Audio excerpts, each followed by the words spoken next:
देखिए, मनुष्य धर्म का परम कर्तव्य है।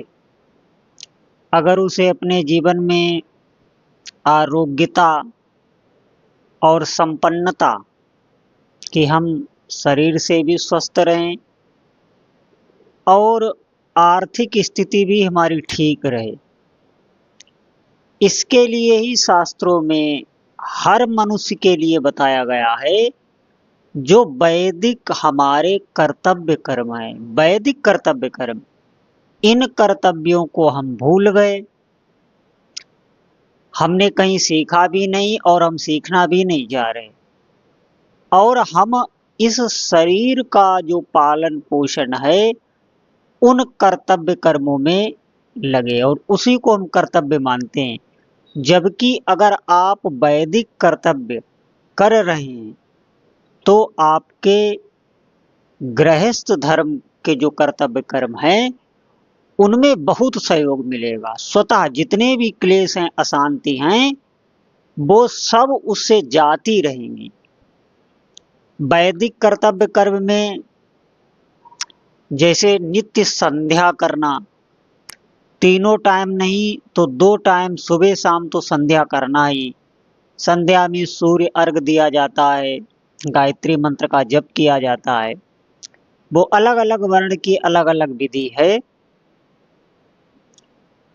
और नित्य होम करना, देवताओं के निमित्त नित्य होम करना, तर्पण करना, नित्य तर्पण करना, ये 3 कार्य हर मनुष्य को रोज ही करना, हर गृहस्थ को। ये वेदों में वर्णित है।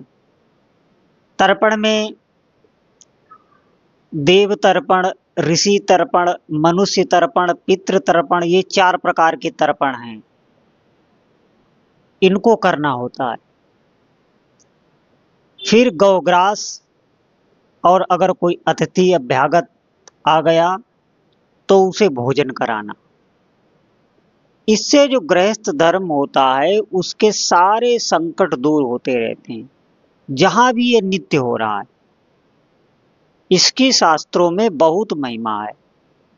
और बात यह है कि हम अपने वैदिक धर्म को बिल्कुल भूल चुके हैं, हम करना नहीं चाहते। ये इसका आप रहस्य समझिए। जो हमें शरीर प्राप्त होता है ये देवताओं की शक्तियों से चलता है। अब आप कहेंगे देवताओं की शक्तियों से कैसे चलता है? हमारा पालन पोषण माता पिता करते हैं, हम खुद कार्य करेंगे तो हमें भोजन मिलेगा।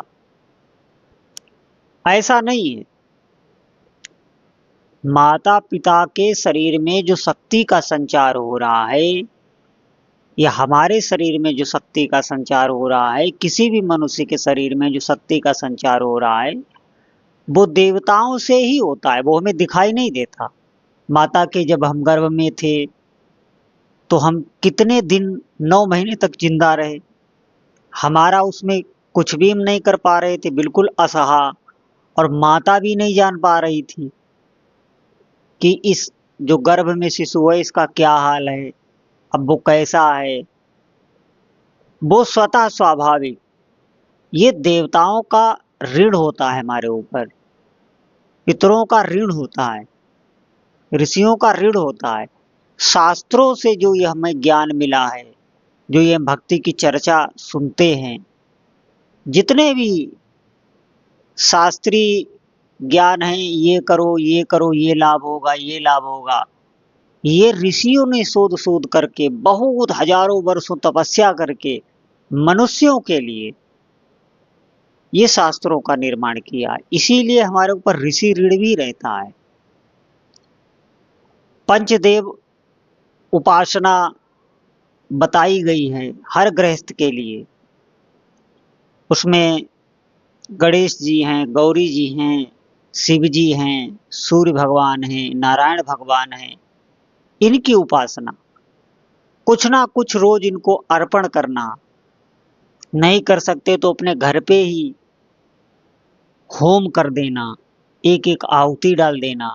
या आसपास मंदिर हो, शिवालय हो, वहां जाके इनकी विधिवत आराधना करना, इनको स्नान कराना, स्नान करा के जनेऊ अर्पण करना, तिलक चंदन इत्यादि करना, वस्त्र अर्पण करना और भोग अर्पण करना, फिर उसके बाद आरती और फिर उसके बाद मंदिर की परिक्रमा। बाहर से अगर शिवालय तो आप परिक्रमा बाहर से पूरी कर सकते हैं। अगर आप रोज चक्कर काटेंगे मंदिर के तो आप सच मानिए आपका 84 का चक्कर मिट जाएगा और ये अस्पतालों के, वकीलों के, कोर्ट कचहरी के चक्कर जो हम घन चक्कर बने फिरते हैं, ये चक्कर मिट जाता है।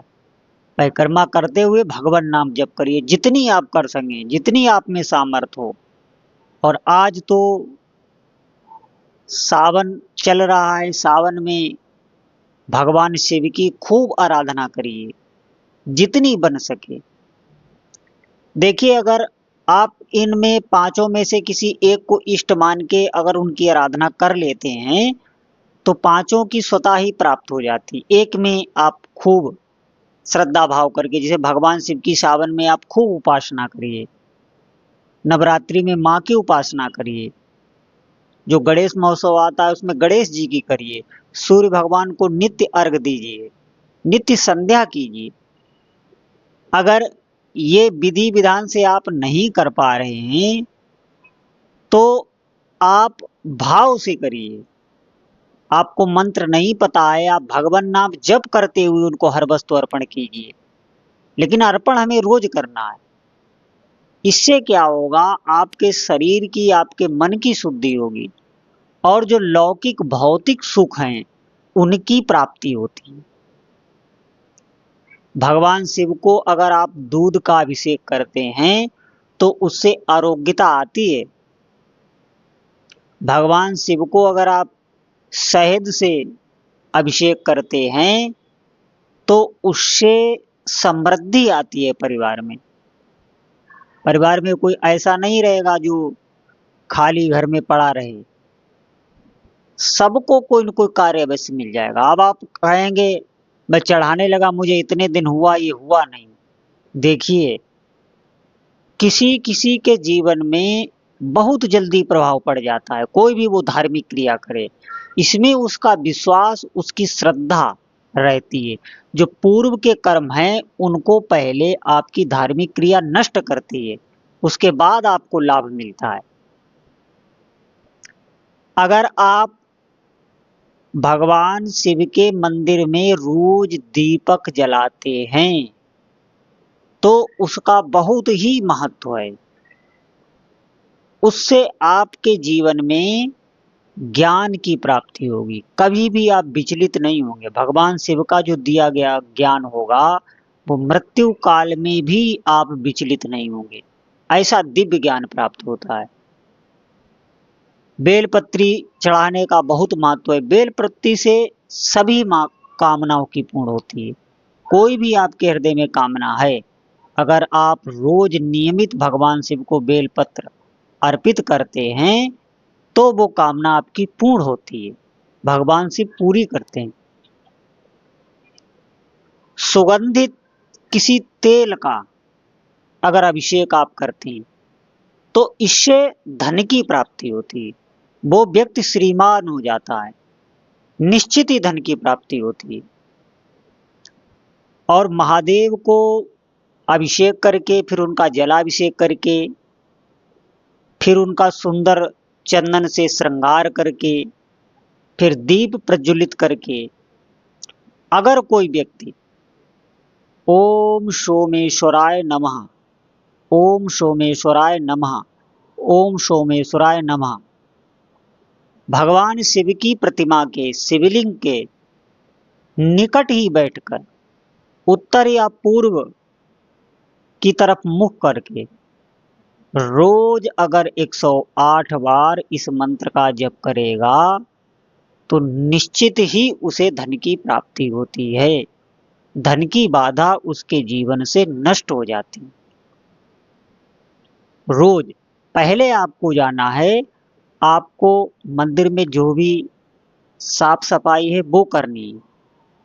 देखिए, ये जिम्मेवारी भक्त की होती है।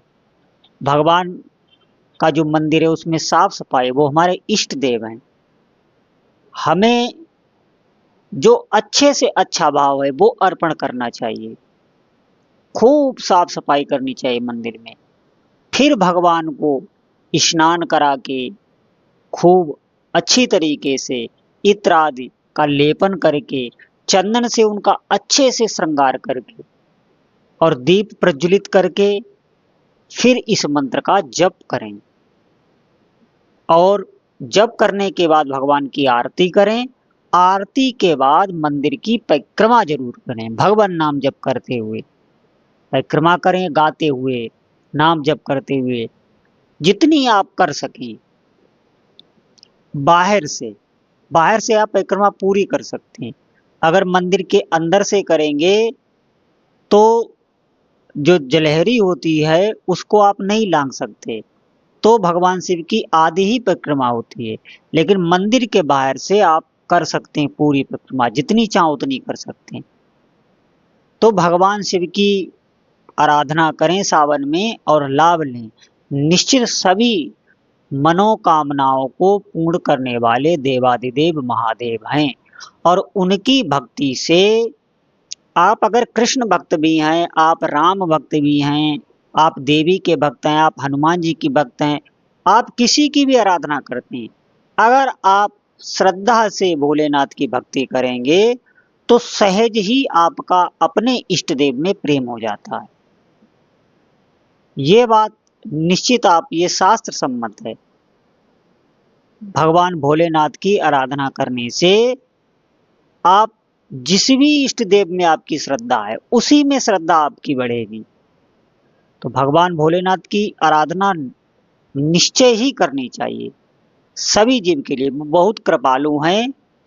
और आप ऐसे समझिए, आपकी जीवन की ऐसी कोई बाधा नहीं है जो भगवान भोलेनाथ आपकी हर ना लें, दूर ना कर दें। बात यह है, नियमित आपको आराधना करनी है। देखो, देव पूजन हमें रोज करना है। देव पूजन से ही जीवन में समृद्धि आती है, घर के क्लेश दूर होते हैं, घर में जो अशांति है, जो क्लेश बन जाते हैं, लड़ाई झगड़ा, आर्थिक स्थिति मजबूत नहीं होती, ये सब बाधाएं भगवान शिव की आराधना करने से दूर होती हैं। आप विश्वास करें इस बात पर और आज से ही लग जाएं। खूब भगवान शिव की आराधना करें, जितना हो सके उतना जप करें और परिक्रमा करें। इससे आपके क्लेश दूर हो जाएंगे।